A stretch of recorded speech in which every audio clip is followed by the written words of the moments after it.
All right, I think we've already covered some of this, but we just want to welcome you all. We appreciate you joining from all over the world, as we've talked about, to join our webinar on exploring approaches for collecting and managing social science data at scale. As all of you know, this webinar is presented by the Conservation Social Science Partnership, also known as the ConSoSci. So my name is Li-Ling. I'm with the Wildlife Conservation Society. I've been part of ConSoSci since its inception, and I will be your moderator for today. Before we get started, some quick logistics. As you've all seen, introduce yourself in the chat, your name, organization, location.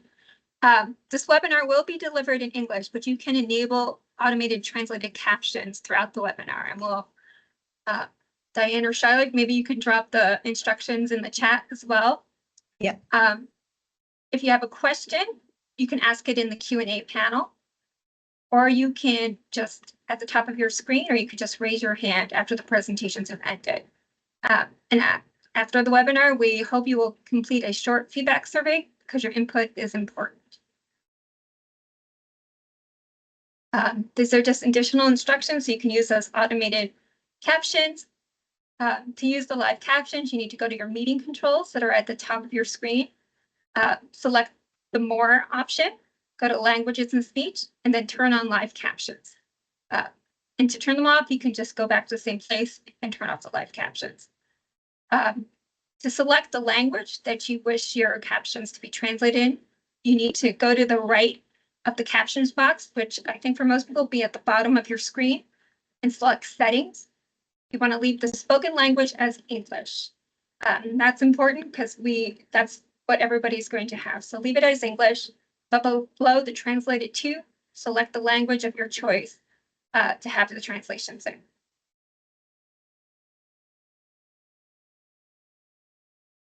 Okay, and now I'm pleased to hand this over and introduce our wonderful speakers, Carol Bogazzi, Charlotte Spira, Clicia Barata, Dave Burkig, and Diane Detouf. And together we represent the ConSoSci Technology User Task Force. If you're part of ConSoSci, you know what that is. And we look forward to sharing our experiences for collecting and managing social science data. So over to you, Carol. Hi, good morning, everyone, and good afternoon. A special welcome to the people calling in from Asia Pacific. We know some people are from Indonesia and stuff, so good afternoon, and thank you for joining at such a late hour. Welcome to the Conservation Social Sciences Partnership that we also call ConSoSci. So conservation is a social endeavor, and we all know that it's impossible to talk about effective conservation without engaging people, because people are really instrumental in managing natural resources, using them, protecting, and in some cases, degradation. And so ConSoSci is a group of conservation NGOs that came together in late 2019 with a goal to address the critical gaps in social sciences capacity. Our mission is simple. These are some of the examples. Sorry, just a minute. I think people saw them, but those are some of the examples of the organizations. But there is also they're all not nonprofits. There is some academia. There is also some companies and individual members. So our mission is simple: to promote and facilitate and coordinate the use of effective and, next slide, and ethical social sciences, data collection practices and analysis in order to inform conservation decision-making. And we believe that by doing this, we will be able to meet our vision, which is envisioning a world where people and nature can live and thrive together. Next slide. Our work comprises of three main components. One is to promote greater understanding of social sciences methods and ethics among conservation practitioners. So that's promoting best practices. And then the other one is to develop and curate tools that can improve collection, management, and analysis of social sciences data. And then the third one, strengthening capacity. This is, we help practitioners to learn to apply these approaches and tools. And we do all this by building together this community, and we put all these materials on our website, ConSoSci.org. All right, next slide. So these are examples of topics or strategies which at the core, they are really social sciences, and they're all really common in conservation. When you think about, hunting or fishing offtake, market surveys, consumption surveys, household well-being, all those are, and also many others, attitude surveys, they are social sciences at the core. And yet we know that usually it's ecologists and other people who are trying to understand this topic. So having this partnership and these tools together helps us to collect better data, have better analysis, and therefore have better decisions in topics, including, for example, such as these ones. Next slide. So at our inception, we had like a gap assessment, and these are some of the results from that capacity building needs assessment that we had. And we can show you full results on our website, on the YouTube channel, ConSoSci. But here we can see on the left side that would it be useful to have training on conservation social sciences? And most people do accept that, yeah, it would be extremely important. And yet on the right, you see on that pie chart showing all these gaps and barriers to that capacity building. Of course, money and time, those are some of the most rare resources for anything. But then great is like trainer skills and knowledge, or having staff on or doing all this social sciences data collection and analysis. So we at least try to fill the gap by reducing how much money and time people would get in finding out these tools and curating them by themselves from scratch. So next slide. So here again, we have the challenge that social sciences are core to conservation, and yet there is a challenge in collecting, managing, and analyzing and visualizing that data well so that it can be well utilized to avoid wasting time and resources, and then also losing data. Most people in conservation are ecologists, so there is that gap in understanding better social sciences. So in this presentation today, we want to try and address some of that gap on how to better understand social sciences data collection analysis using the tools that we have, and how to show how to do it at scale, so it's not just one individual survey at a time. I think I will hand over to Diane to take us through some of the tools right now. Thank you very much, Carol. So I'm Diane Deteff. I work for the Wildlife Conservation Society based in France. And I'm going to talk about how we've scaled up our social science research with KoBoToolbox in WCS. So on the next slide, I'm not going to explain in details how KoBoToolbox works. There are lots of resources about it, but I just wanted to give you a very brief overview of the platform so that everyone is on the same page. So what you see is the login page of KoBoToolbox. It's very easy to create an account. Of course, it's free, and to log in. And once you log in, you can see your account with a list of forms.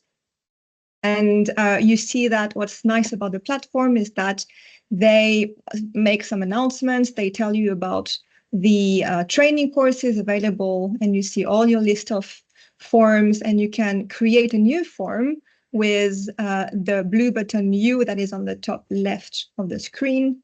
And when you click on that button, it shows a little window to choose how you want to create a form. You can either create a form directly online on the form builder, or you can upload an Excel form. And so if we choose to build from scratch, that takes you to the online form builder, which is very user-friendly. You can add your questions, create the labels of your question, then the options, choose the type of question that you want, the title, and all the options and characteristics of your form. And from there, you can save it with the button at the top right of your screen. And once you save, what's important to be able to use it, it's to deploy the form. And deploying means that it will be available on the server so that people can collect data. And I also wanted to show you briefly how it looks when you open the form online. If you click on the open button, this is how the Kobo form look. It's very, again, easy to fill. You can submit your data. You can fill that form offline, of course. And when you've collected all your data, you can go back to your Kobo account to actually have a look at the data that was collected. And there you can clean it up, you can validate it, and you can look at automatic reports. And I think that's all I had for showing what giving a bit of overview of Kobo. And so next, I wanted to tell you about how we've developed template forms that the teams in the field could adapt to their need. So the idea is that we have a library of forms, which is available either directly from your KoBoToolbox account through the public libraries. If you type ConSoSci into the public libraries, you will find it. The forms are also available on the ConSoSci website, and you can download them, you can adapt them to your needs, you can change, the options, and you can add different languages in the label, so you can adapt what you want. And then because we have some specific data integration workflow, we want to make sure that even if the forms are adapted, they still fit with the structure of our online database. And so to make sure that the forms, even adapted, can still be transferred to the database, we've built a form validator, which works for the form for which we've built the data integration workflow. And so the teams, they can use this form validator to ensure that they can go ahead and use the form, and then they can deploy the surveys on their site-specific KoBoToolbox account in the field. And next, I want to show you how this data integration workflow works.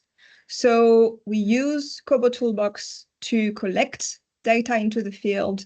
We aggregate all those data. So we share the data collected from the different accounts with a specific aggregating account. And then all this data go through a specific data integration tool, which is called Open Function.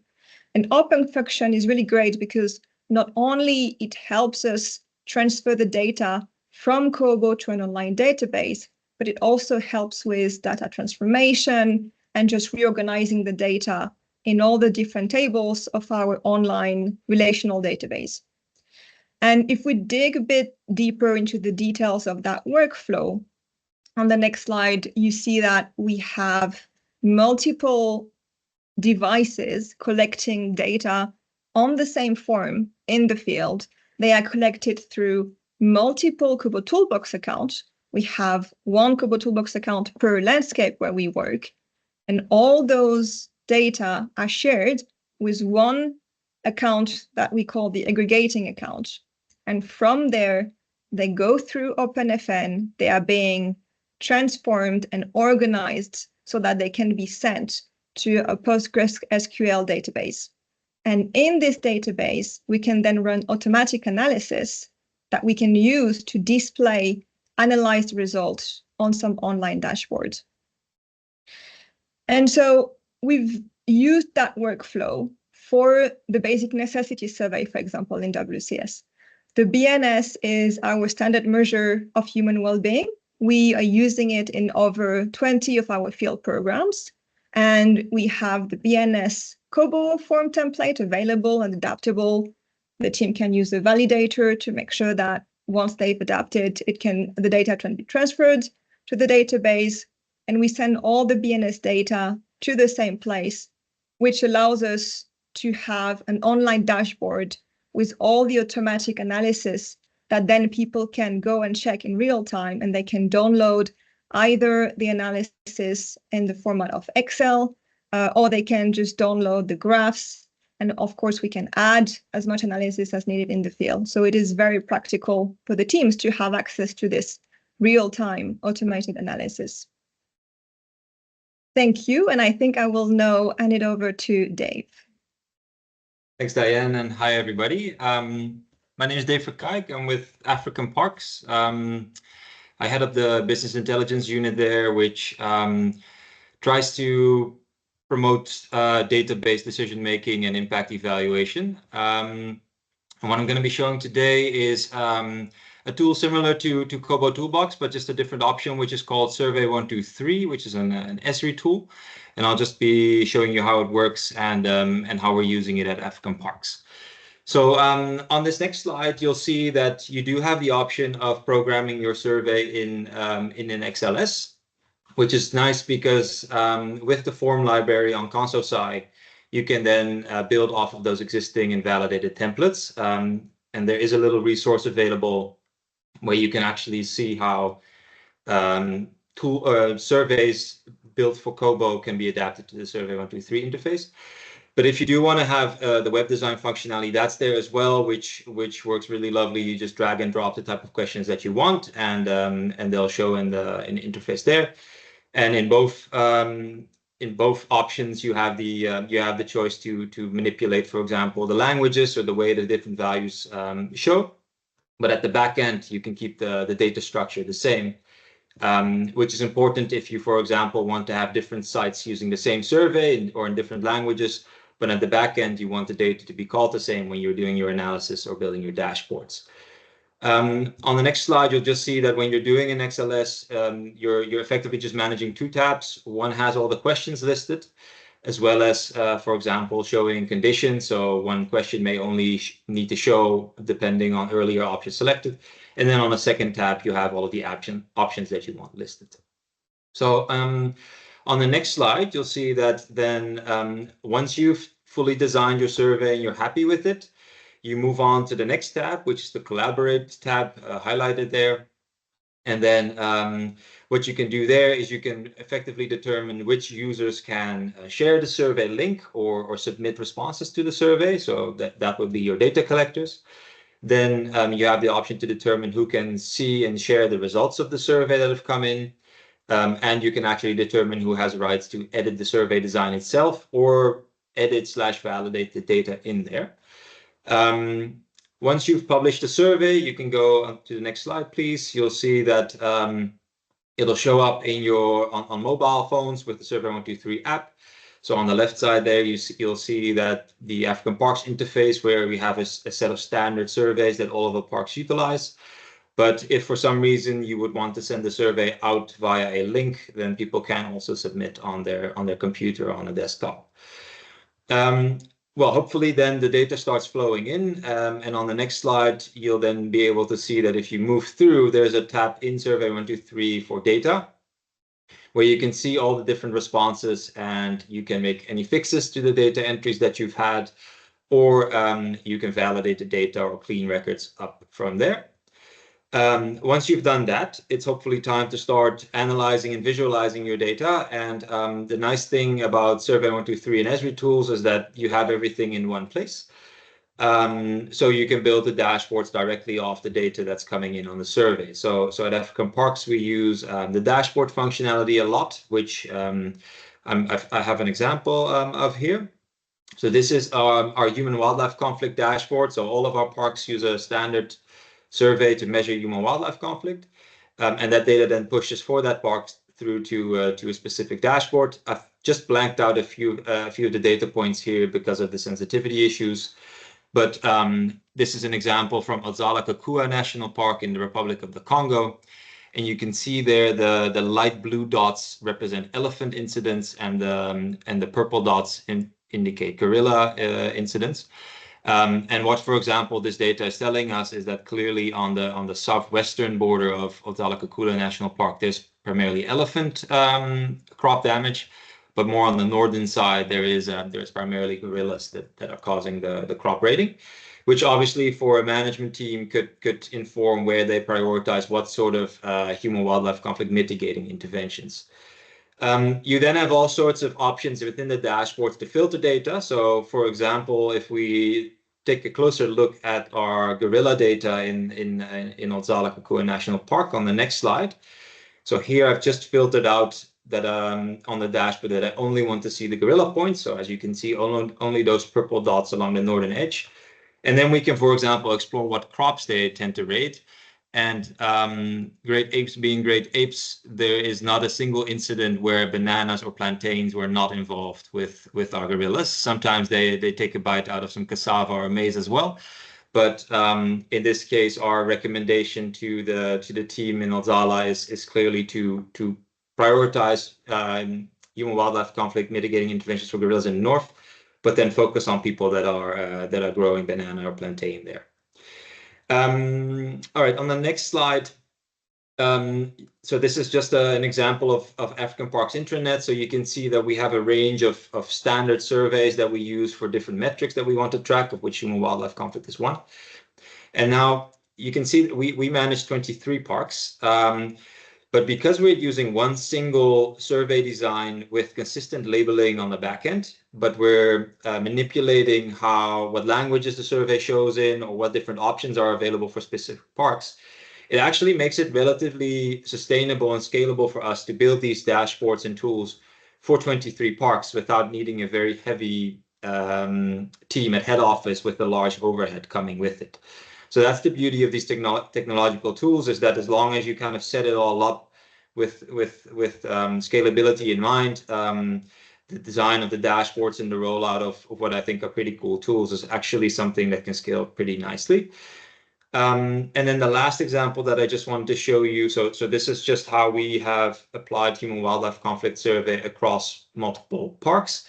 But then what we're also trying to do is, for a specific park, have all of their social science or community data on one page, which is another Esri tool called a story map, where on the next slide you'll see that the human-wildlife conflict dashboard can be embedded with a potential interpretation or text with it.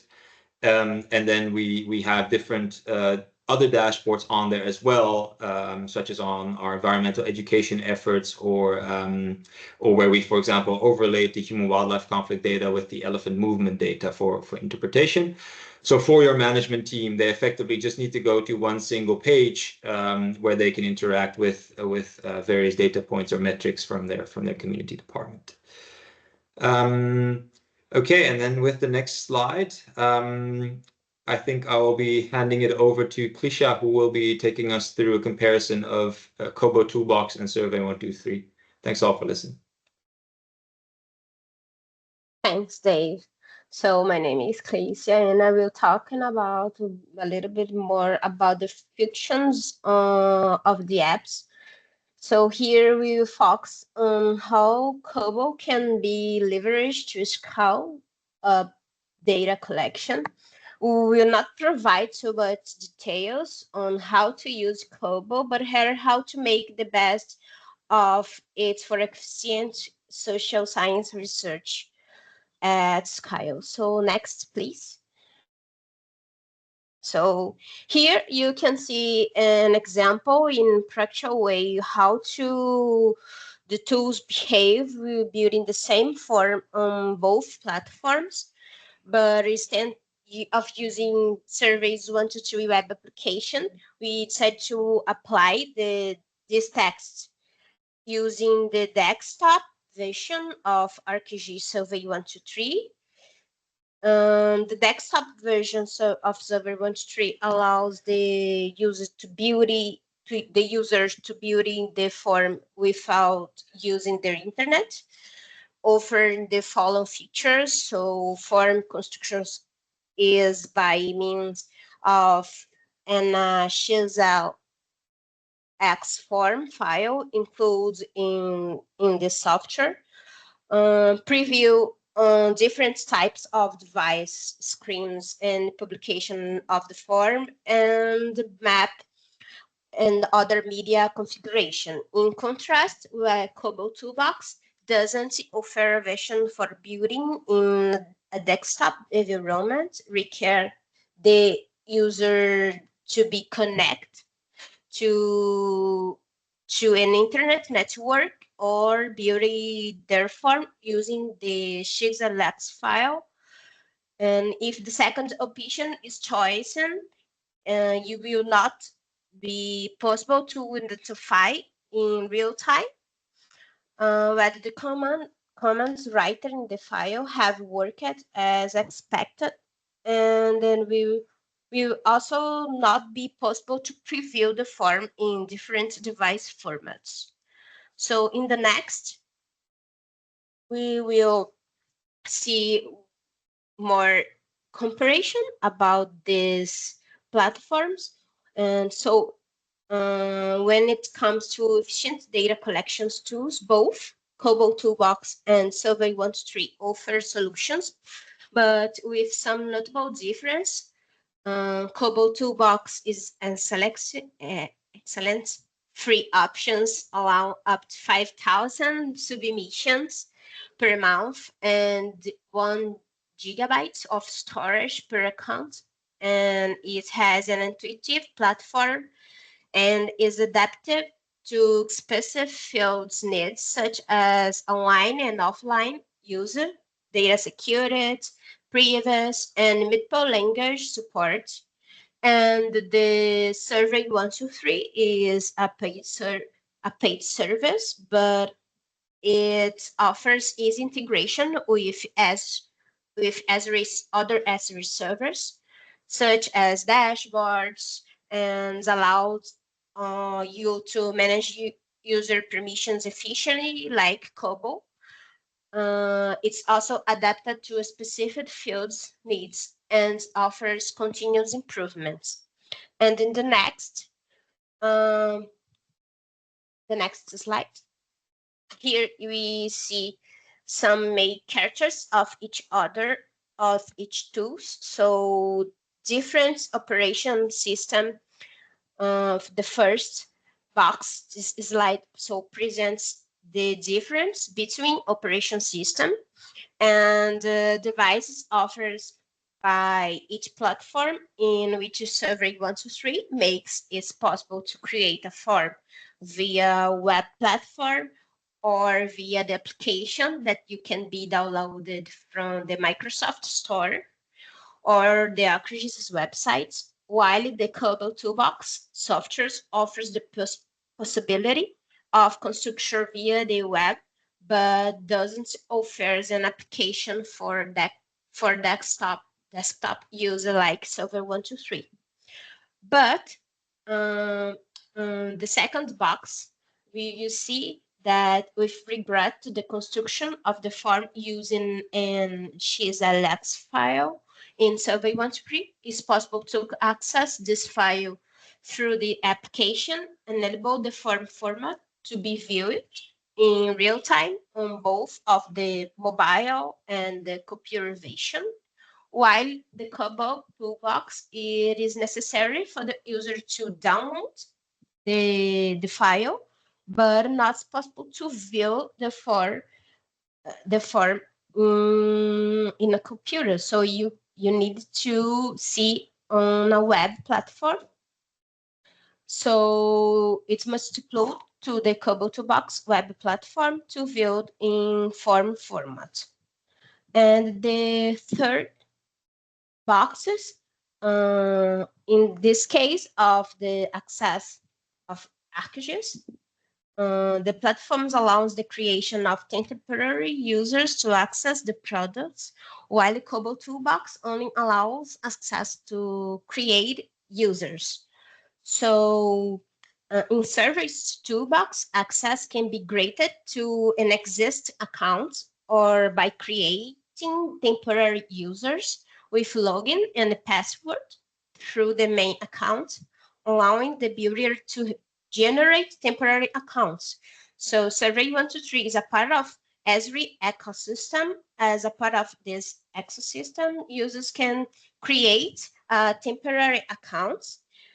And if they are an administrator with a higher level of access to the platform, and they can generate these accounts and assign different permission to these responsibles of collection the information.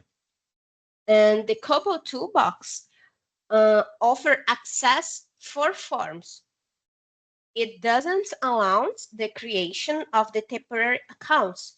So in the other words, in order to share a form, each individual needs to create their own account on the platform and then have the appropriate permissions to assign.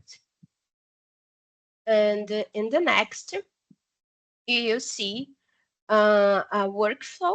So initially, we building the form, which can be used via XLX or web platform for both software, but only Survey123 provides a desktop application for this. These forms will be used to collect data via cell phone, like with KoBoCollect or Enqueto. When we're talking about KoBoToolbox using Enqueto or KoBoCollect, and when we're talking about survey, we have ArcGIS Survey123 app. And in computer, we can use either, and this data will send to the databases of each platforms.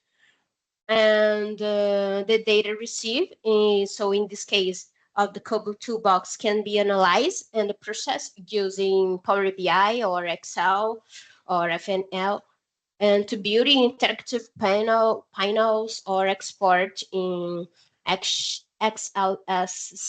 file or CSV.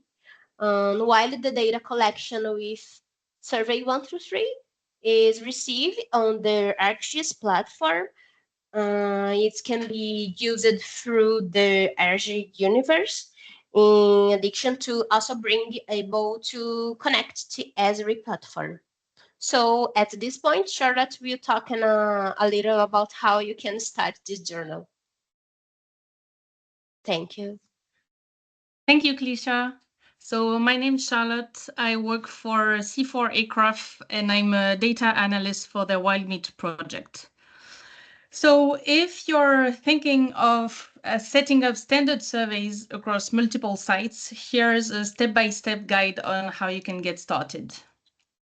So the very first step you need to take is to choose the research tools and the survey methods that will best fit your research goal and the local context where your research is going to take place. So there's a few tools available on the ConSoSci website to help you do that. And the first one is a reflections sheet that can help you navigate the initial research planning questions that you should consider before undertaking fieldwork. You should also follow standard research ethics protocols to ensure that no harm or unintended consequences for your survey participants will arise from your research. To help you complete this process, there's a ConSoSci research ethics guidance that can provide you with research participation consent scripts, ethics review forms, and ethics checklists. And another key resource you can use to choose your research tools and methods is ConSoSci's training library, which you can find on our website, and where more than 400 learning materials in multiple languages are curated. Some of these are training videos that various organizations have produced, and the ConSoSci team has also developed its own training videos that are available on our YouTube channel in several languages on topics such as KoBoToolbox and basic necessities surveys, among others. Next, please. So once you've chosen the research tools and methods that you're going to use, the next step is to build your survey form or your template. So if you want to use KoBoToolbox, as I mentioned just before, there are videos in English, Spanish, and French on ConSoSci's YouTube channel that will take you through the process of creating and using survey forms step by step. And there's also a quite comprehensive training manual available in English, Spanish, French, Portuguese, and Bahasa Indonesia on ConSoSci's website. On our website, you'll also find a survey form library that Diane mentioned earlier that contains about 30 forms that have been tested and used in the field as part of various conservation initiatives from ConSoSci's member and partner organizations. So these are at the moment either in KoBoToolbox or paper format and can be used as templates and be adapted to your specific survey. You can also just use these to extract bits and pieces to include in your own survey form that you're building. For example, a survey question that's in a format that you'd like to use. And lastly, we're developing a guidance document on how to transform survey forms between KoBoToolbox and Survey123 if you need to adapt a form that's already available in one of the formats and would like to make it compatible with the other one. And as both Survey123 and KoBoToolbox work off XLS forms, it's very easy to set up template surveys that can almost be copy-pasted into the designs of the actual surveys you're gonna have. Next, please. So once your survey forms are ready, you need to acquire the data collection equipment and train your data collectors before they are deployed in the field to conduct their surveys. So again, ConSoSci's training library and videos can be used to find guidance on how to do this. Then your trained and equipped enumerators would get deployed in various field sites and collect the data. And as Diane explained, when they're back to a place where there's an internet connection, they will be able to send their data collected on their devices onto their site Kobo accounts, clean their data, and then send them to a Kobo aggregating account before it can be queried to fit your online database format, from where it can be analyzed to fit potential dashboards and other data reporting platforms. Next, please. Thanks. So along with the steps that we've just described, there are a few general best practices of social science data collection and management that we'd like to highlight. So like with any research, you need to complete staff training and survey piloting steps. And some key best practices when designing survey templates are to build on surveys that have already been tested and validated in the field, and to have completed a few data collection iterations until you can consider your survey form is stable before building the database which the data will be connected to. You also need to make sure you have the right resources for your study, that the necessary data management roles and responsibilities are assigned within your team, that ethics and data confidentiality protocols are followed, and that you check your data quality and back up your data. Next, please. Thanks. So despite these best practices, there are some important things that we're still figuring out. In terms of connection to theory, for example, how can we better connect field practitioners to academic social science theory to design the right surveys and know what to ask participants based on research needs and existing knowledge? In terms of staff training, how do you keep track of the skills of people who have been trained, and how do you manage staff turnover in relation to staff skills and training requirements? New technologies are developing and changing all the time, so how do we keep up? How do you plan the use of research resources in a fast-changing environment? And in a world where all the data are on the internet, you need to think about how to ensure that the people collecting the data retain ownership of it. So how are data concerning humans, indigenous peoples, local communities, etc. handled? How do you ensure that these data can be accessed by the people concerned, and how can they retain some control over how their data are used? So we know that what we presented today is a toolkit that works very well from a technical point of view, but there's still an ethical aspect to consider in terms of sharing power and access to data and not maintaining a colonial approach to research. So the kind of helicopter science where scientists enter a community, take samples and leave. So we need to think about how these new data collection and management technologies are evolving while having measures in place to be able to give back to the people concerned. So these are things that are beginning to emerge as a result of the increasing amount of data being collected and hosted on servers. And another aspect that needs consideration is how to set up data archiving and deletion policies. How do we decide what really needs to be preserved over the long term? As it has become easier to collect data, more and more are being collected, which takes up a lot of space and energy. So we need to think about sustainable long-term archiving solutions. So we need people in the partnership to think about all this and help us find solutions and promote best practices from scientific and ethical points of view. So we welcome all ideas and expertise on these subjects to help us go in the right direction.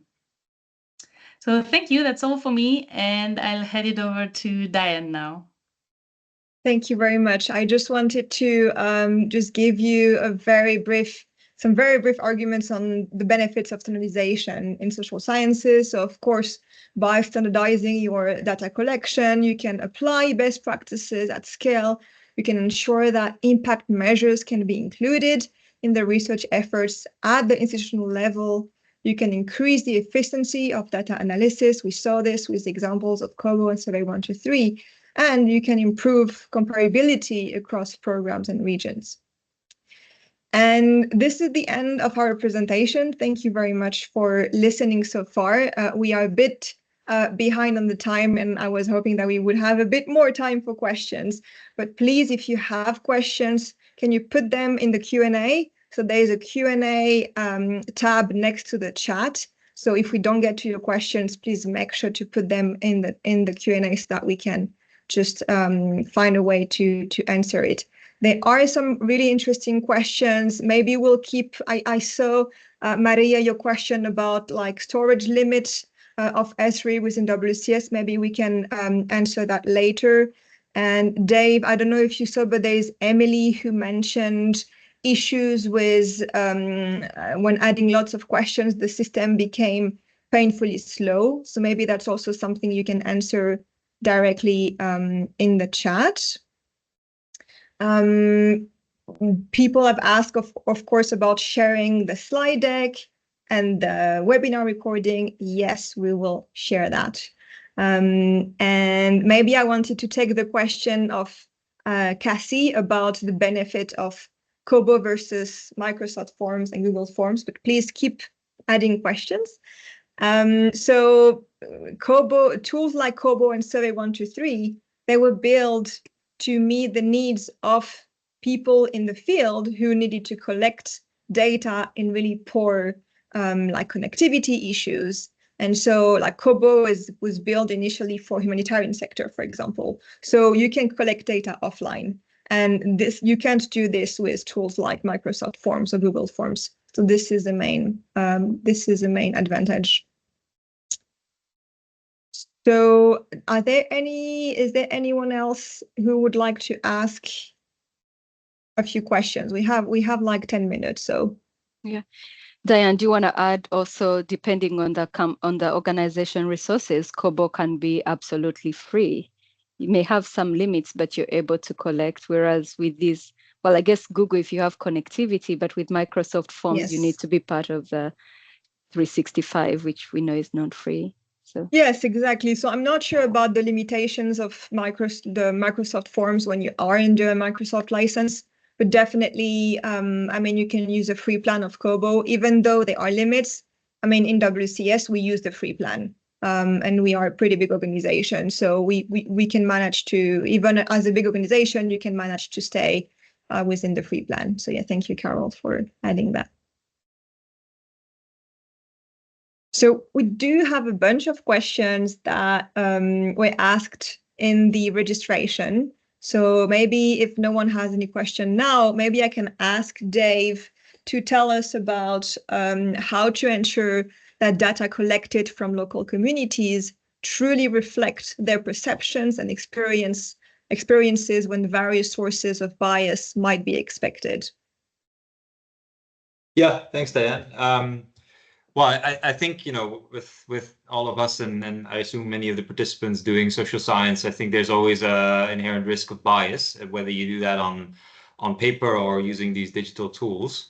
So as with any research design, I would say, work out what the potential biases are that may affect your results and your data, and try and find a solution for addressing or at least mitigating them as much as possible. For example, we have an attitudinal survey that measures local communities' perceptions of the parks that we manage, and us as a managing organization. And we obviously expect there to be quite a strong response bias there in terms of if it was us with the African Parks logo on the chest asking those questions. So in that case, we, for example, bring in a third party, like a local university, to ask those questions. And then I think, a lot of it is obviously also around building trust and giving proper information as you start your data collection. So even with one example that I can think of is in the DRC, a park called Garamba National Park. We had a local university come in and collect that attitudinal data for us. But even with that, we had some feedback saying that the fact that mobile devices were being used raised some suspicion from local community members whether there wasn't any funny data collection going on. So that's something that then in the pre-survey briefing you try and address as best as you can to mitigate that effect a bit. Great. Thank you, Dave. And sorry, everyone, I had not seen that there were lots of new questions. So the guidance on conversion between KoBo and Survey123, I'm sorry, we don't have a date yet. ConSoSci is working without any funding with voluntary work from everyone. So things can get a bit slow sometimes, but we will get there. Just pay attention to the website. And if you follow us on social media, on LinkedIn, for example, or on our YouTube channel, we will definitely post announcements. You can also subscribe to the ConSoSci so you receive all the products that we share. And maybe can I let Charlotte answer? There's a question about, do any of these platforms support qualitative responses or largely only quantitative data sets? So when you design your surveys in these tools, but Dave can correct me if I'm wrong because I'm not familiar with Survey123, but you can ask anything. You can include any question in your survey form. So then it's just up to you at the analysis stage to figure out how you're going to analyze responses from open-ended questions, for example, that require qualitative data analysis skills. So it's really like with paper surveys, you have to think about how you're going to analyze the data depending on what kind of data it is. So the answer is yes. Yes. Thank you very much, Charlotte. There is a question about which is best between KoBo and Survey123. I'm not going to answer that. But both are great. I mean, you've seen, the different capabilities of both. I think the first thing is to talk with to see with your organization if they already have, for example, an S3 account, and if they use a lot of spatial-based data or not, and then maybe you can choose and dig a bit more in those two tools to make a choice. But both have pros and cons. There is another question, maybe Carol, if you're comfortable answering. There's a question about tips to make sure that the field assistants collecting the data are following the protocols. So do we, within this webinar, do we have any tips to make sure that the field assistants are following protocols? Well, one is, so we do provide some tips, especially for ethical data collection on the website and the flow chart also. When do you collect this, or when do you go for an IRB review and go through that? So as ConSoSci, first we curate that material and provide it on the website. When it comes down to then the individual organization, for example, Clisha is about to collect some data in KoBoToolbox, then you would have to train your enumerators into these methods.